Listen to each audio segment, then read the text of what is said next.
안녕하십니까. 매일신문 뉴스 한송입니다. 첫 소식입니다. 현대자동차 YF 소나타의 급발진 의심 영상이 인터넷에 공개돼 논란이 일고 있습니다. 최근 동영상 공유 사이트 유튜브에 YF 소나타 급발진 영상이라는 제목으로 약 30초가량의 블랙박스 녹화 영상이 올라왔습니다. 이 영상은 6일 대구 앞산순환도로에서 사고 차량 블랙박스에 녹화된 것으로 정차해 있던 차량이 15초 만에 시속 130km까지 가속되는 과정이 고스란히 담겨 있습니다. 운전자는 차가 갑자기 달리기 시작하자 핸들을 움직여 앞에 있던 차량들을 피하려 해보지만 결국 신호대기 중이던 차량을 들이받고서야 멈췄습니다. 이 사고로 운전자를 포함해 10여 명이 다친 것으로 알려졌습니다. 영상을 올린 이는 사고 차량 운전자의 자녀로 YF 소나타의 급발진으로 사고가 발생했다고 주장했습니다. 당시 차량을 운전한 60대 운전자 A씨는 갈비뼈와 손가락뼈 골절, 동승하던 부인 B씨는 요추를 다친 것으로 전해졌습니다.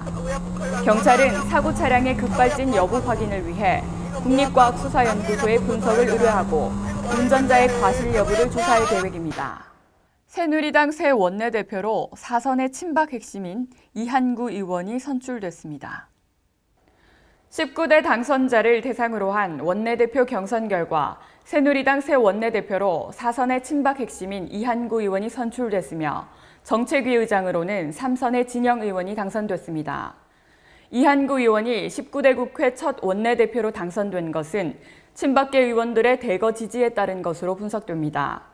친박 핵심인 이 의원을 원내 사령탑으로 세워 박근혜 친정체제를 구축하고 8개월도 남지 않은 대선 가도를 뒷받침하자는 전략적 판단이 있었다는 분석입니다. 박근혜 대통령 만들기를 지난달 총선 공약으로 내세웠던 이 원내대표는 19대 첫 국회가 시작되면 이른바 국민행복 5대 약속 등 총선에서 국민들에게 공약한 정책들을 차질 없이 입법화하도록 하겠다고 말했습니다. 또 이 원내대표는 현역 의원 중 유일하게 박근혜 위원장의 싱크탱크 격인 국가미래연구원 회원으로 활동하고 있어 박근혜 경제교사로 불리며 박 위원장의 대선 공약과 박근혜 노믹스를 만들 적임자로 꼽히고 있습니다. 통합진보당 이정희 대표는 9일 비례대표 부정경선 파문과 관련해 재조사 없는 당내 화합은 어려울 것이라고 말했습니다.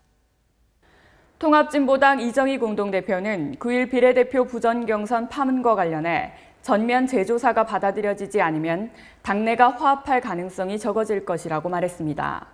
이 대표는 이날 한 라디오에 출연해 지난 주말 제적위원 50명 가운데 28명만이 참석한 전국 운영위에서도 진상조사 보고서에 대한 추후 조사가 필요하다는 결론이 나왔다고 밝혔습니다. 또 재조사가 안 되면 분당까지 가정할 상황이냐는 질문에 통합주체 간 신뢰와 당원들에 대한 기본적인 예의가 무너졌다면서도 통합 당시 절대로 갈라지지 않겠다고 한 약속을 지키겠다고 말했습니다.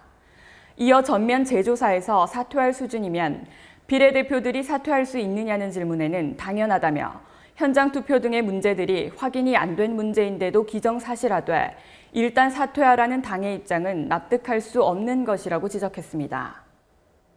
경북 지역의 우박 피해가 10개 시군에 2,723헥타르인 것으로 집계됐습니다. 경북도는 지난 8일 내린 우박의 피해 면적이 안동, 영천, 경산, 의성, 청송 등 10개 시군의 2,723헥타르에 달한다고 9일 밝혔습니다.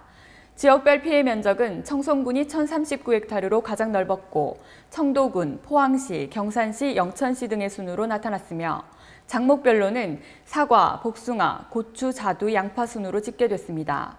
피해 내용을 보면 농작물 가지가 부러지고 잎이 찢어지는가 하면 과실표피가 파손됐습니다. 경북도는 현재 육안으로 과수표피의 우박 흔적을 판별하기 어려워 3일쯤 경과 후 정밀 피해 조사를 하겠다고 밝혔습니다. 한편 김관용 경북도지사는 우박 피해가 심한 청도군 이서면, 가금리 지역을 찾아 피해 상황을 확인하고 농업인들에게 신속한 지원을 약속했습니다. 교육과학기술부와 한국대학교육협의회는 9일 입학사정관제 지원 운영대학 66곳을 선정해 예산을 지원키로 했다고 밝혔습니다.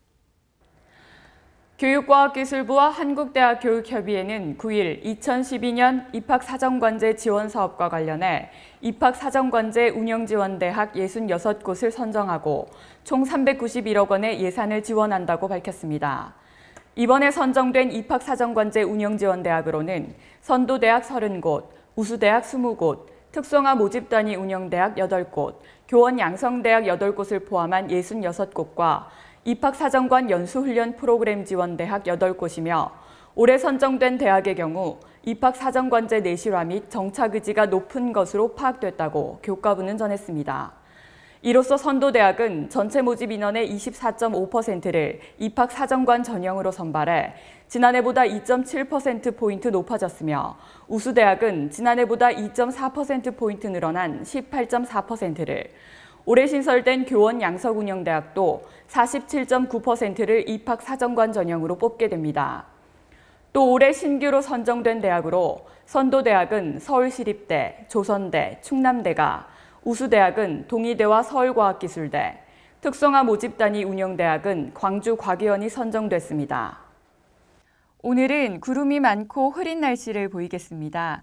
대구 경북 낮 최고 기온은 14도에서 22도로 더위가 한풀 꺾이겠는데요. 저온 현상으로 건강 관리에 유의하시기 바랍니다. 이상으로 5월 10일 매일신문 뉴스를 마치겠습니다. 시청해주신 여러분 감사합니다.